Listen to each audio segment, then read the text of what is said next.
Good morning everyone. अभी ये 4 पंक्तियां मैंने आपको समझा दी थी। अब ये यहाँ तक मैंने समझा दिया था। अब इसके आगे मैं आपको समझाने का प्रयास कर रही हूँ। अब क्या होता है, आगे कवित्री कहती हैं कि हे पुष्प, जब तो पूर्ण विकसित अवस्था में था तब चंद्रमा की, ये किरणें चंद्रमा की है ना, तब चंद्रमा की प्रेममयी किरणें तुझको सदा हंसाने का प्रयास करती थी। ठीक है, सदा हंसाती थी, वह हमेशा हंसाने के प्रयास में लगी रहती थी। और रात्रि क्या करती थी? रात्रि तुझ पर अपने ओस कणों रूपी मोतियों की संपदा को निछावर करती थी। ओस कणों रूपी मोतियों की संपदा को तुझ पर निछावर करने का प्रयास करती थी। उसके आगे देखते रहिए। यहाँ ठीक, हाँ आगे देखिए। लोरियां गाकर मधुप निंद्रा विवश करती तुझे, यत्न माली का रहा आनंद से भरता तुझे। यहाँ तक और बता रही हूँ कि उस समय भौरे भी गुनगुना कर तुझे लोरियां सुना कर क्या करते थे? नींद लेने के लिए मजबूर करते थे। उन दिनों माली की भी यह कोशिश रहती थी कि तू आनंद से परिपूर्ण रहे, अर्थात तुझे प्रसन्न करने में सब लगे रहते थे। ठीक है। कर रहा अटखेलिया इतरा सदा उद्यान में, अंत का यह दृश्य आया था कभी क्या ध्यान में। उसके बाद सो रहा अब तू धरा पर, शुष्क बिखराया हुआ, गंध कोमलता नहीं, मुखमंज मुरझाया हुआ। इतने का मैं अर्थ बता रही हूँ कि हे पुष्प, उस समय जब तू पूर्ण यौवन अवस्था में था तब तू बगीचे में अटखेलियां करके इतराता रहता था, अर्थात मस्ती करता था। तब तेरे ध्यान में अंत का यह दृश्य कभी ना आया होगा, है ना, अंत का यह दृश्य कभी ना आया होगा। ठीक। अब तेरी स्थिति बिल्कुल बदल गई है। अब तू सूख कर पृथ्वी पर पड़ा हुआ है, पृथ्वी पर पड़ा है। अब ना तो तुझ में सुगंध है, ना तुझ में कोमलता है, और तेरा मुख मुरझाया हुआ है। ठीक, तेरा मुख कैसा है? मुरझाया हुआ है। वृद्ध अवस्था में व्यक्ति के लिए यही दशा होती है। उन्होंने ये कहा है कि जब व्यक्ति बूढ़ा होता है उस समय उसकी यही अवस्था होती है जो एक आज पुष्प की है। ठीक, आज तुझको देखकर चाहत भ्रमण आता नहीं, लाल अपना राग तुझ पर प्रातः बरसाता नहीं। जिस पवन के अंक में ले प्यार था तुझको किया, तीव्र झोंके से सुला उसने तुझे ऊपर दिया। अब आगे वो कहती है कि हे पुष्प, हे सूखे पुष्प, आज तेरी यह दशा हो गई कि तुझे चाहने वाला भौरा तेरी दशा को देखकर तेरे पास नहीं आता है। प्रातः काल तुझे राग नहीं सुनाता है।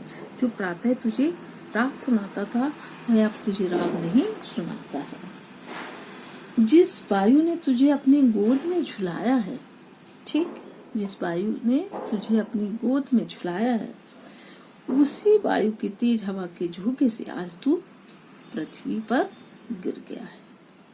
उसी हवा के तेज झोंके ने आज तुझे पृथ्वी पर सुला दिया है। ठीक है, अर्थात सबका रुख तेरे प्रति बदल गया है।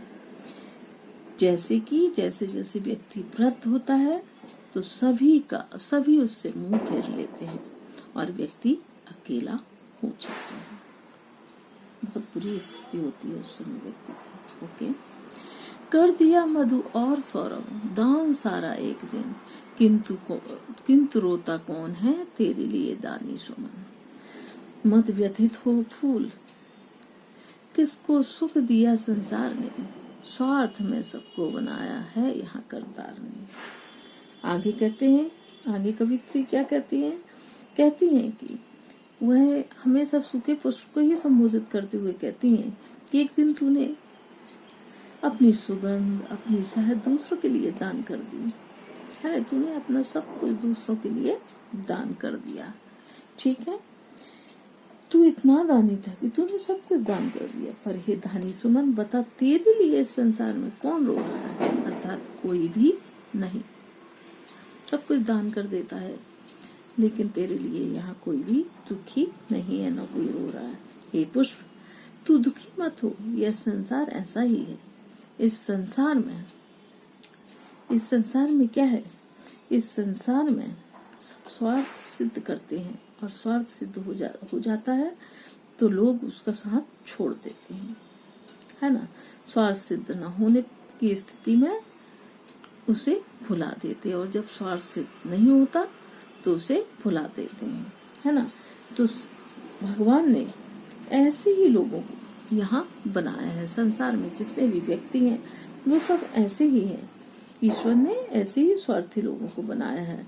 जब तक उनका स्वार्थ सिद्ध होता है तब तक लोग किसी का साथ देते हैं, स्वार्थ सिद्ध हो जाने के बाद उसे भुला देते हैं, ठीक। संसार में ऐसे ही लोगों की अधिकता अधिक है, ऐसा ही होता है। विश्व में हे फूल तू सबके हृदय बहता रहा, दान कर सर्वस्व फिर हाय हर्षाता रहा। जब न तेरी ही दशा पर दुख हुआ संसार को, कौन रोएगा सुमन हमने मनुष्य निस्वार को। अब वो आगे कहती है, कवित्री क्या कहती है आगे, कि संसार की वास्तविकता से वह परिचित कराती है, और कहती है फूल को स्मरण कराती है। एक समय था जब तू लोगों के हृदय में बसता था, उनको अच्छा लगता था, तूने उनको अपना सब कुछ दान कर दिया। फिर तू भी हर्षाया, क्योंकि तुझे भी अच्छा लगा कि लोग तुझे चाहते हैं। तेरी इस बदली हुई दशा, जब संसार को कोई दुख नहीं हुआ, तब हमारे जैसे व्यर्थ के व्यक्ति के लिए भला कौन रोएगा। हम तो व्यर्थ है। जब तू सब कुछ करता रहा तो तेरे लिए दुख नहीं हुआ, तो हम तो कुछ भी नहीं करते हैं, हमारे लिए क्या दुख होएगा, हमारे लिए कौन रोएगा। अर्थात कोई भी नहीं। यह संसार कैसा है? स्वार्थी है और उपयोगितावादी है। ये आपका अर्थ हो गया। और उसके बाद ये जो आपके क्वेश्चन आंसर है ये वाले, ये इसी में मैंने लिख दिए हैं, आपको दिख रहे हैं, है ना। ये आप इससे लिख लीजिएगा। उसके बाद आपके ये क्वेश्चन आंसर मैं पीडीएफ बना के दूंगी। ये आपका सब पीडीएफ में है, ये आपका होमवर्क में है, होमवर्क आप कर लीजिएगा। ये भी आपको पीडीएफ में दूंगी, और यहाँ जो खाली है जगह जहाँ मैंने लिखा नहीं है, बहुत सरल चीजें हैं जो आपको स्वयं को करना है होमवर्क में, क्योंकि पूरी चीजें मैंने लिख कर नहीं दी हैं। जो सरल है वो एक्सरसाइज आपको करना आना चाहिए। यहाँ भी मैंने ऐसे ही किया है, यहाँ पर भी जो थोड़ा कठिन लगता है वो मैंने लिख दिया है, जो सरल लगता है वो आपको होमवर्क में दे दिया है, वह आप स्वयं भरेंगे, ठीक है। इसका भी मैं पीडीएफ दूंगी, लेकिन बाकी आपको स्वयं करना है। ओके।